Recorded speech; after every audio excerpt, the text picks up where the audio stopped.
নিম্নলিখিত কোন চনৰ আইনে ভাৰতত দাসত্ব বিলুপ্ত কৰিছিল? অপশ্যন 4টা দিয়া আছে। এই অপশ্যন 4টাৰ ভিতৰত শুদ্ধ উত্তৰ কোনটো হ'ব? ইয়াৰ শুদ্ধ উত্তৰটো হ'ব অপশ্যন খ 1833 চনৰ আইন। 1833 চনৰ আইনে ভাৰতত দাসত্ব বিলুপ্ত কৰিছিল। দ্বিতীয় প্ৰশ্নটো হৈছে কোন চনত ভাৰতীয় বিশ্ববিদ্যালয় আইন গৃহীত হৈছিল? অপশ্যন 4টা দিয়া আছে। অপশ্যন 4টাৰ ভিতৰত শুদ্ধ উত্তৰটো হ'ব অপশ্যন ক 1904 চনত।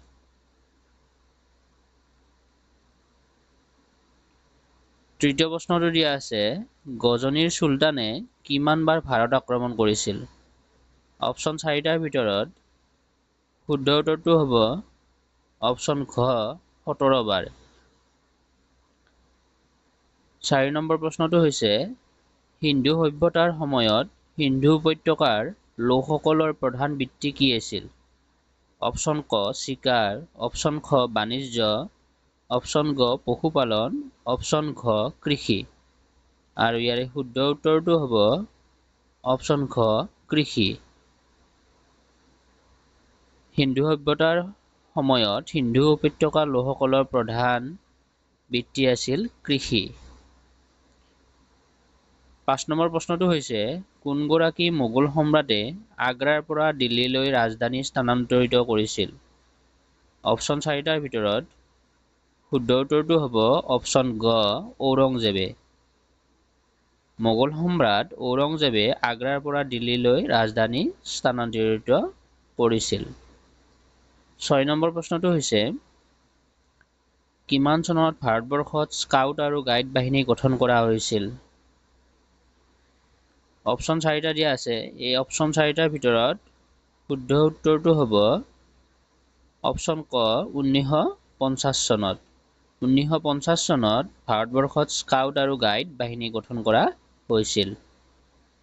7 নম্বৰ প্ৰশ্নটো হৈছে ভাৰতত হোম ৰুল লীগ কোনে আৰম্ভ কৰিছিল? অপশ্যন 4টাৰ ভিতৰত শুদ্ধ উত্তৰটো হ'ব অপশ্যন ক এনি বেচাণ্ট আৰু বাল গংগাধৰ তিলক। এনি বেচাণ্ট আৰু বাল গংগাধৰ তিলকে ভাৰতত হোম ৰুল লীগ আৰম্ভ কৰিছিল। 8 নম্বৰ প্ৰশ্নটো হৈছে দেশৰ শাসনকালত মোগল চিত্ৰকলাই শীৰ্ষ পৰ্যায়ত উপনীত হৈছিল। অপশ্যন 4টাৰ ভিতৰত শুদ্ধ উত্তৰটো হ'ব অপশ্যন গ জাহাংগীৰ। জাহাংগীৰৰ শাসনকালত মোগল চিত্ৰকলাই শীৰ্ষ পৰ্যায়ত উপনীত হৈছিল। 9 নম্বৰ প্ৰশ্নটো হৈছে তালিকতৰ যুদ্ধ কাৰ কাৰ মাজত হৈছিল? অপশ্যন 4টাৰ ভিতৰত শুদ্ধ উত্তৰটো হ'ব অপশ্যন গ ব্ৰিটিছ আৰু ফ্ৰান্সৰ মাজত।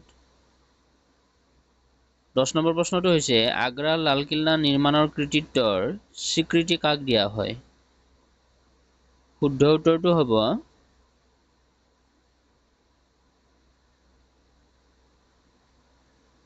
খ অপশ্যন খ আকবৰ। আকবৰক লালকিল্লা নিৰ্মাণৰ কৃতিত্বৰ স্বীকৃতি দিয়া হয়।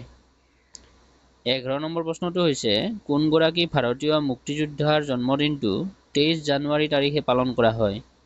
অপশ্যন 4টাৰ ভিতৰত শুদ্ধ উত্তৰটো হৈছে অপশ্যন ক নেতাজী সুভাষ চন্দ্ৰ বসু। 12 নম্বৰ প্ৰশ্নটো হৈছে আকবৰৰ সাম্ৰাজ্য বিস্তাৰৰ 3টা কাৰণৰ 2টা হ'ল যুদ্ধ আৰু সন্ধি, তৃতীয়টো কি? অপশ্যন ক বন্ধুত্ব, অপশ্যন খ ব্যৱসায়, অপশ্যন গ বিবাহ, অপশ্যন ঘ ধৰ্মৰ সম্প্ৰসাৰণ। ইয়াৰে শুদ্ধ উত্তৰটো হ'ব অপশ্যন গ বিবাহ। বিবাহৰ জৰিয়তে আকবৰে সাম্ৰাজ্য বিস্তাৰ কৰিছিল। মাৰ্গাৰেট এলিজাবেথ নোবেলক কোনে নিবেদিতা আখ্যা দিছিল? অপশ্যন 4টাৰ ভিতৰত শুদ্ধ উত্তৰটো হ'ব অপশ্যন খ স্বামী বিবেকানন্দ। কোনবিধ সামগ্ৰীৰ আৱিষ্কাৰে প্ৰাক-ঐতিহাসিক যুগৰ অৱসান সূচায়? 14 নম্বৰ প্ৰশ্নটোৰ উত্তৰ হ'ব অপশ্যন খ লিখন সঁজুলি। লিখন সঁজুলিৰ আৱিষ্কাৰে প্ৰাক-ঐতিহাসিক যুগৰ অৱসান সূচায়। 15 নম্বৰ প্ৰশ্নটো হৈছে চতুৰ্থ বৌদ্ধ পৰিষদ কোন ঠাইত অনুষ্ঠিত হৈছিল? অপশ্যন 4টাৰ ভিতৰত শুদ্ধ উত্তৰটো হ'ব অপশ্যন গ কাশ্মীৰত। চতুৰ্থ বৌদ্ধ পৰিষদ কাশ্মীৰত অনুষ্ঠিত হৈছিল। 16 নম্বৰ প্ৰশ্নটো হৈছে খিলাফত আন্দোলন কোনে আৰম্ভ কৰিছিল? ইয়াত অপশ্যন 4টা দিয়া আছে। অপশ্যন 4টাৰ ভিতৰত শুদ্ধ উত্তৰটো হ'ব অপশ্যন ক ভাৰতৰ মোগলসকলে। 17 নম্বৰ প্ৰশ্নটো হৈছে কিমান চনত কলকাতাত ব্ৰাহ্ম সমাজ প্ৰতিষ্ঠা হৈছিল? অপশ্যন 4টাৰ ভিতৰত শুদ্ধ উত্তৰটো হ'ব 1828 চনত।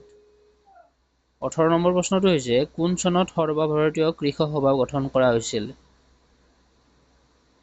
ইয়াৰ অপশ্যন 4টাৰ ভিতৰত শুদ্ধ উত্তৰটো হ'ব অপশ্যন খ 1936 চনত।